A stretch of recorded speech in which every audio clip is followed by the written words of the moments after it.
Hi, welcome to Rick Snider's Washington on YouTube, where you get the whole story. Well, Norv Turner was out at Washington football team's practice the other day. His son, Scott, is the offensive coordinator. And so Norv wanted to come back, and I didn't get to see him, but I think this might have been the first time in 20 years since he left that he's been back in Ashburn. So people often talk about that last night, and I was listening to the fans recall it, and I thought, okay, some of the details have faded over time, so maybe let's go over it one more time. Okay, the team, Dan Snider buys a team in June of 1999. He wants to replace Norv, and he wants Jim Haslett. But Haslett's defensive coordinator with the Steelers. This is after June 1st, and you have to ask an owner's permission to get a coach after June 1st because it's so close to training camp. So they asked, and the Steelers said no. And I confirmed that with the head coach, who bit my head off for asking such a question, but I know it's true.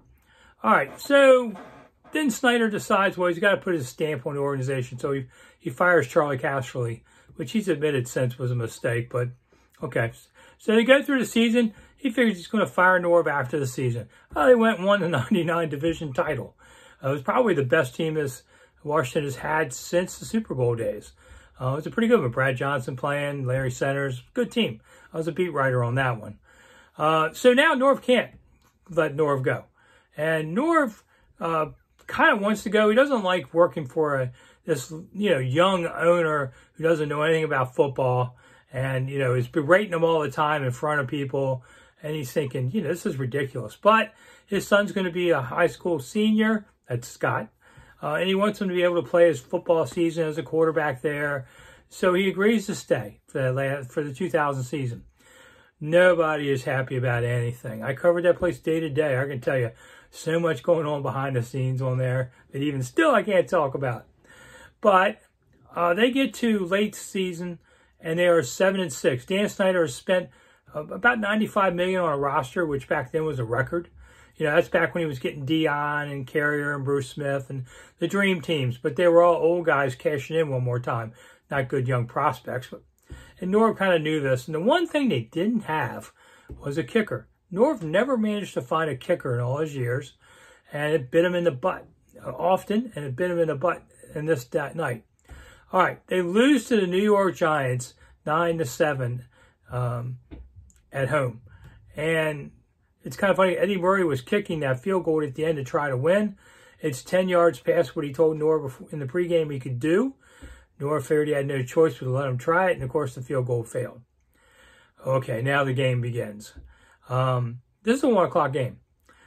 Through the evening, I've talked to Norv and others, and at midnight, I am following my last version of a story that says that Norv's going to be fired in the morning. I know that because I had a very good source on that. I still don't want to tell who it is. So Norv usually comes in at 5 a.m. on Mondays. Every day. He usually works 5 to about 7 o'clock. And, people would say, oh, Gibbs would work all night. Norv probably put in more hours than Gibbs did because Gibbs wasn't the best time management guy and he would start later. Norv preferred to work earlier, put in just as many hours.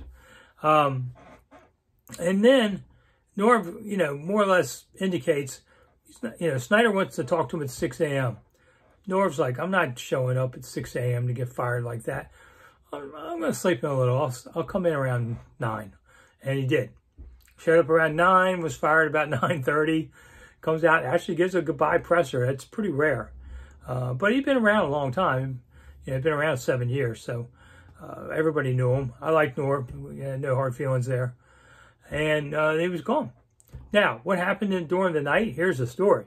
At 2 a.m., assistant coaches Ray Rhodes and Terry Robisky get calls from Dan Snider to say, hey, I'm going to make Pepper Rodgers the head coach for the last 3 games, and you're going to call everything under him. Robisky and Rhodes said, no, not going to do that. They refused to do it. They're like, fire me if you want to, but we're not going to call the plays and let Pepper run this show. Robisky wanted a chance to be a head coach. Rhodes had just finished 5 years, did 4 years in Philly, 1 year in Green Bay, didn't have a lot of success, and he was feeling kind of burned, and he thought, I don't want to coach the last 3 games of this season and go 0-3 and have that on me. So he said, Terry wants to. Terry's thinking like, hey, if it's 3-game tryout, maybe it leads to something. I don't know, but at least they get a chance to do it. So he takes it. But they tell Dan Snider they're not going to work under Pepper. Pepper was a great guy. Pepper passed away last year. I really liked Pepper. Pepper's one of those guys that if you're talking to him, you are laughing. He told the greatest stories. But basically, he was just a guy hanging out for Dan Snider. Now, he had a big football resume. He had coached in college 15 years. Georgia Tech, UCLA, Kansas. You know, he was on the 52 national championship Georgia Tech team where he was a backup quarterback and kicker. I mean, the guy had a football resume. And he was quite a showman. He would have done crazy things. I think if Pepper had become head coach, we would have had, the reporters would have had to end the press conferences. Pepper, I've been here 2 hours. I got to go write my story. That's what Pepper was like. He would tell one amazing story after another. I love the guy listening to him, but as a head coach, no. You know, he would have just done press conferences during the week. And Terry and Ray would have done all the work. And they knew that, so they wanted a chance for Terry to get the main job. And they stared Snider down. And he finally said, okay, Terry, you're it. And they went 1-2. It was chaos all the way. Jeff George was quarterbacking now because that was Snider's favorite. At one point, they're in the hallway during locker room time. The media's around. So I wasn't peering around a corner to see this. But they're actually in the hallway yelling at each other because Terry's mad that Jeff George changed the plays on him on the sideline, not even before he went out to the huddle. And George is like, screw you. I've got the owner. You know, I'll get you. He literally said, I'm going to get you fired. And Terry's like, you're not playing this week. And he didn't. I mean, this kind of craziness was going on. So they did manage to win one. But I tell you, I remember Deion Sanders just said, I feel so bad for Coach Robinski. He didn't even know his name. That's how wild and dysfunctional sometimes things have been over the years. It's a little more sane now. You have adults running the place and, you know, a real coach and real staff. So you don't see quite this madness. But it happens other places. This is not unique to Washington. It just happened here a lot more often because of the owner. So anyway, Pepper Rodgers was almost dead. He had a book he was trying to write at one time. I'm a ding-dong daddy from Kalamazoo or something like that. And he thought that was hysterical.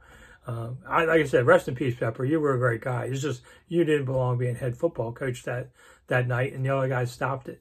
You know, Rhodes is now 70. He's out of football. Terry Robinski now you got me saying it. Terry Robinski has coached with 6 other teams since then. Did another short-term interim coach thread at one time. So he's still out there. You know, Terry's an interesting cat. Very tough coach on people. He was on Hard Knocks one time.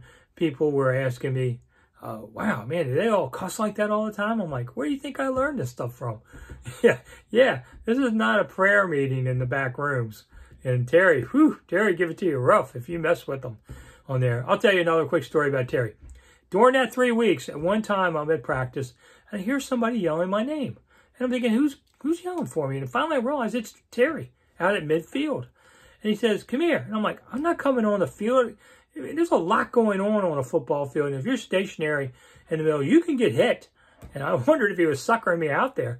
But he wanted to tell me something and messing with other people, so I did it. That was the only time I've ever actually been on a field during a practice like that. That was crazy. But Terry was his own man. Anyway, that's how it all went down that night in 2000 when everything changed. I'm Rick Snider for Rick Snider's Washington. Please like, share, and subscribe here on the YouTube channel so I can keep going. And I'll see you again soon.